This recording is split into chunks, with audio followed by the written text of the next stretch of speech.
ইসলাম কতটা সহজ আপনাকে শুনলেই বুঝতে পারবেন। এক সাহাবী আল্লাহ রাসূল সাল্লাল্লাহু আলাইহি ওয়া আলিহি ওয়াসাল্লামের কাছে এসে তিনি বললেন, ইয়া রাসূলুল্লাহ হালাকতু ইয়া রাসূলুল্লাহ, হে রাসূল আমি তো শেষ। রাসূল সাল্লাল্লাহু আলাইহি ওয়াসাল্লাম বললেন, ওমা আহলাকা, কি হয়েছে তোমার?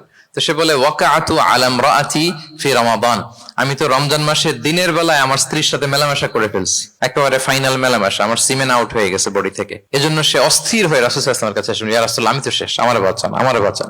আমি আপনাদেরকে বোঝাচ্ছি হচ্ছে ফ্লেক্সিবিলিটি, ইসলাম যে কতটা ফ্লেক্সিবল এটা আগে মাথায় রাখেন, যে what is the essence of flexibility in Islam. ইচ্ছা করে যদি কেউ রোজা ভাঙে, তার বিধান হচ্ছে তার কাজাও করতে হবে, কাফফারাও দিতে হবে। কাজা মানে একটা রোজার জন্য আরেকটা রোজা, আর কাফফারা হচ্ছে হয় তাকে একটা দাস আজাদ করতে হবে, অথবা তাকে 60টা রোজা রাখতে হবে টানা, অথবা 60 জন মিসকিনকে খাওয়াতে হবে। তো সে যখন এসে বললো, ইয়া রাসূলুল্লাহ আমাকে বাঁচান, কি করবো আমি? রাসূল সাল্লাল্লাহু আলাইহি ওয়াসাল্লাম বললেন, আচ্ছা ঠিক আছে, তুমি এই কাজ করে ফেলছো, তোমার তো পেনাল্টি হয়েছে। তো পেনাল্টি কি? তো বলে যে, রাসূল সাল্লাল্লাহু আলাইহি ওয়াসাল্লাম বললেন যে তুমি একটা দাস আজাদ করে দাও। বলে, ইয়া রাসূলুল্লাহ এই সক্ষমতা আমার নাই, আমি দাস আজাদ করবো কোত্থেকে? আচ্ছা এটা পারবা না, তো তাহলে টানা 60টা রোজা রাখো কাফফারা হিসেবে, টানা 60 দিন রোজা রাখতে হবে, রমজান চলে যাওয়ার পরে 60 দিন রোজা, এটা রাখো। বলে, ইয়া রাসূলুল্লাহ এটাও পারবো না আমি। আচ্ছা এটাও যদি না পারো, তাহলে তুমি 60 জন মিসকিনকে খাবার খাইয়ে দাও। এবার সে বলে, ইয়া রাসূলুল্লাহ খাবারও খাওয়াতে পারবো না আমি, এই সামর্থ্য নাই। কি বিপদ! দাস আজাদ এটাও পারবা না, টানা 60টা রোজা এটাও পারবা না, 60 জন মিসকিনকে খাবার দিবা তাও পারবা না, তো কি আর করা? বসো, এক পাশে বসো। বসে আছেন, উনি অন্যান্য কাজ সারতেছেন। হঠাৎ এক ঝুড়ি খেজুর রাসূল সাল্লাল্লাহু আলাইহি ওয়াসাল্লামের কাছে আসলো, এক ঝুড়ি সাদাকার খেজুর। আসার পর রাসূল সাল্লাল্লাহু আলাইহি ওয়াসাল্লাম বললেন, ওই লোকটা কই যে এই কাজ করে ফেলছে? তাকে নিয়ে আসা হলো।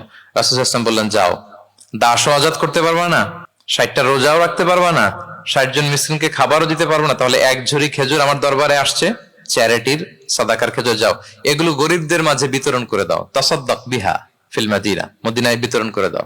এবার সে বলে, আলা আফকারা মিন্না ইয়া রাসূলুল্লাহ, ইয়া রাসূলুল্লাহ আমার চেয়ে গরিব কাউকে দিতে হবে? রাসূল সাল্লাল্লাহু আলাইহি ওয়াসাল্লাম বললেন, হ্যাঁ গরিব কাউকে দিবা। বলতেছে, এই পুরো মদিনাতে আমার চেয়ে গরিব আর কেউ নাই। কি বিপদ! তোমার চেয়ে গরিব আর কেউ নাই?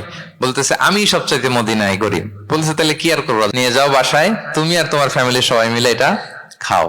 চিন্তা করেন, আসছিল পেনাল্টি দিতে, নিয়ে গেল এক ঝুড়ি, কথা বোঝা নাই, নিয়ে গেল এক ঝুড়ি খেজুর। দেখেন what is the flexibility of Islam. Islam কতটা ফ্লেক্সিবল, মানুষের সুবিধা অসুবিধাকে ইসলাম কতটা গুরুত্ব দেয়। আমরা ইসলামকে বোঝানোর ক্ষেত্রে, এক্সপ্লেইন করার ক্ষেত্রে এগুলো মাথায় রাখি না। তাহলে ইসলামের এই যে ফ্লেক্সিবিলিটি যখন কোনো নন মুসলিম দেখে, এই হাদিস যদি কোনো নন মুসলিম পড়ে, আপনি বলেন সে কি আর অন্য ধর্মে থাকতে পারবে? যে একটা ধর্ম এত ফ্লেক্সিবল হয় কি করে, এত ফ্লেক্সিবল? এভাবে আপনি যদি দেখেন যে রাসূল সাল্লাল্লাহু আলাইহি ওয়াসাল্লাম খুব সহজ করে দিন ইসলামকে উপস্থাপন করেছেন। Be a part of our vision to listen and share the khair.